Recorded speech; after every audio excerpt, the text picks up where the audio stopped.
একসময় একটি দেশ ছিল যার উপর সূর্য কখনো অস্ত যেত না। সেই দেশটি ছিল ব্রিটেন। 1800 শতক থেকে 20 শতক পর্যন্ত বিশ্বে এমন কোনো অঞ্চল ছিল না যেখানে ব্রিটিশরা তাদের প্রভাব বিস্তার করতে পারেনি। Bharat, Africa, Canada, Australia, Caribbean প্রায় প্রতিটি মহাদেশেই তাদের উপনিবেশ ছিল।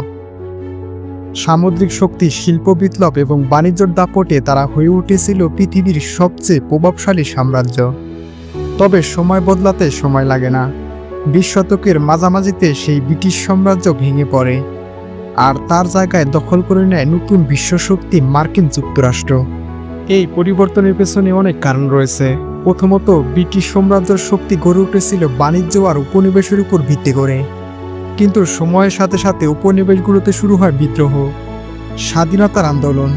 ভারত, আফ্রিকা এবং অন্যান্য অঞ্চলগুলো ব্রিটিশ শাসনের বিরুদ্ধে রুখে দাঁড়ায়, আর তাদের দমন করতে গিয়ে ব্রিটেনকে সামরিক এবং অর্থনৈতিকভাবে বিশাল ব্যয়ভার বহন করতে হয়। অন্যদিকে নতুন বিশ্ব ব্যবস্থা গড়ে উঠতে শুরু করে, যেখানে পুরনো উপনিবেশবাদী শক্তিগুলো দুর্বল হয়ে পড়ে। দ্বিতীয়ত, বিশ্ব রাজনীতিতে বড় টার্নিং পয়েন্ট আসে প্রথম এবং দ্বিতীয় বিশ্বযুদ্ধের মাধ্যমে। প্রথম বিশ্বযুদ্ধে ব্রিটেনের অর্থনীতি দুর্বল হতে শুরু করে, কিন্তু দ্বিতীয় বিশ্বযুদ্ধে ব্রিটেন চূড়ান্তভাবে ক্ষতিগ্রস্ত হয়। যুদ্ধ চালাতে গিয়ে তাদের অনেক রিজার্ভ শেষ হয়ে যায়। অস্ত্র, খাবার, ওষুধ এবং সবকিছুর জন্যই তাদের নির্ভর করতে হয় মার্কিন যুক্তরাষ্ট্রের উপর। এই সময়ে যুক্তরাষ্ট্র ব্রিটেনকে বিপুল পরিমাণে ঋণ দেয় এবং বিনিময়ে অনেক কৌশলগত সুবিধা আদায় করে নেয়। দ্বিতীয় বিশ্বযুদ্ধের সময় যুক্তরাষ্ট্র সরাসরি ইউরোপের যুদ্ধক্ষেত্রে অংশ নেয়নি শুরুতেই, কিন্তু যুদ্ধের শেষ ভাগে যখন ইউরোপ বিধ্বস্ত, তখন যুক্তরাষ্ট্র তাদের সামরিক শক্তি দেখিয়ে দেয়। হিরোশিমা এবং নাগাসাকিতে পারমাণবিক বোমা ফেলে বিশ্বকে জানিয়ে দেয় এখন তারাই নতুন পরাশক্তি। যুদ্ধের পর যখন ইউরোপ পুনর্গঠনের চেষ্টায় ব্যস্ত, তখন যুক্তরাষ্ট্র মার্শাল প্ল্যান নামক বিশাল অর্থনৈতিক সহায়তা কর্মসূচির মাধ্যমে ইউরোপীয় দেশগুলোকে আর্থিকভাবে সহায়তা করে। এই উদ্দেশ্য তাদের শুধু জনপ্রিয় করে তোলে না, বরং ইউরোপের উপর তাদের প্রভাবও বাড়িয়ে দেয়। এছাড়াও দ্বিতীয় বিশ্বযুদ্ধের পর ব্রিটেনের উপনিবেশগুলো একে একে স্বাধীন হতে শুরু করে। 1947 সালে ভারত স্বাধীন হয়। তারপর আফ্রিকার দেশগুলো ব্রিটিশ শাসন থেকে মুক্তি পেতে থাকে। একসময় ব্রিটেন সাম্রাজ্য শুধু একটি নামমাত্র শক্তিতে পরিণত হয়। এর বিপরীতে যুক্তরাষ্ট্র তখন তার অর্থনৈতিক, প্রযুক্তি এবং সামরিক শক্তির মাধ্যমে পৃথিবীর প্রতিটি অঞ্চলে নিজেদের উপস্থিতি বাড়াতে থাকে। যুক্তরাষ্ট্রের উত্থানের আরেকটি বড় কারণ ছিল তাদের সফট পাওয়ার বা সাংস্কৃতিক প্রভাব। দ্বিতীয় বিশ্বযুদ্ধের পর আমেরিকান সিনেমা, সঙ্গীত, ফ্যাশন এবং জীবনধারা সারা বিশ্বে জনপ্রিয় হয়ে ওঠে। হলিউডের সিনেমা, ডিজনি, কোকা-কোলা, ম্যাকডোনাল্ডস এসব পণ্য শুধু নয়, বরং ছিল এক ধরনের সাংস্কৃতিক দখল। এমনকি আজও আমেরিকান সংস্কৃতির প্রভাব বিশ্বব্যাপী অনুভূত হয়। শুধু সাংস্কৃতিক নয়, যুক্তরাষ্ট্রের প্রযুক্তি ও উদ্ভাবনেও তারা বিশ্বকে নেতৃত্ব দেয়। 1969 সালে যখন আমেরিকার অ্যাস্ট্রোনট নীল আর্মস্ট্রং চাঁদের মাটিতে পা রাখেন, তখন সারা বিশ্বের জন্য এক প্রতীকী বার্তা ছিল। যুক্তরাষ্ট্র শুধু পৃথিবীতেই নয়, মহাকাশেও নেতৃত্বে থাকবে।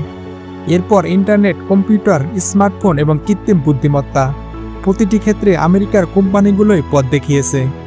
অপরদিকে ব্রিটেন ইউরোপের সাথে যুক্ত থেকে কিছুটা নিজস্বতা ধরে রাখার চেষ্টা করছিল, কিন্তু তারা আর আগের মতো প্রভাব রাখতে পারেনি। ইউরোপীয় ইউনিয়ন থেকে বেরিয়ে আসা, অর্থনৈতিক সংকট, রাজনৈতিক অনিশ্চয়তা এসবই তাদের অবস্থানকে আরও দুর্বল করেছে। ফলে ব্রিটেন এখন আর কোনো পরাশক্তি নয়, বরং একটি প্রভাবশালী ইউরোপীয় দেশ হিসেবেই পরিচিত হচ্ছে। বন্ধুরা, বর্তমান বিশ্বে যুক্তরাষ্ট্র শুধু সামরিক এবং অর্থনৈতিক দিক থেকেই নয়, বরং কূটনৈতিকভাবেও সবচেয়ে প্রভাবশালী দেশ। তারা জাতিসংঘ, ন্যাটো, বিশ্বব্যাংক, IMF এর মতো সংস্থাগুলোর নেতৃত্ব দিয়ে থাকে। এক কথায় তারা শুধু একটি দেশের পক্ষে বা বিপক্ষে নয়, বরং বিশ্ব রাজনীতির দিক নির্দেশনায় সবচেয়ে গুরুত্বপূর্ণ ভূমিকা পালন করে। তবে ইতিহাস আমাদের শেখায় কোনো পরাশক্তি চিরস্থায়ী নয়।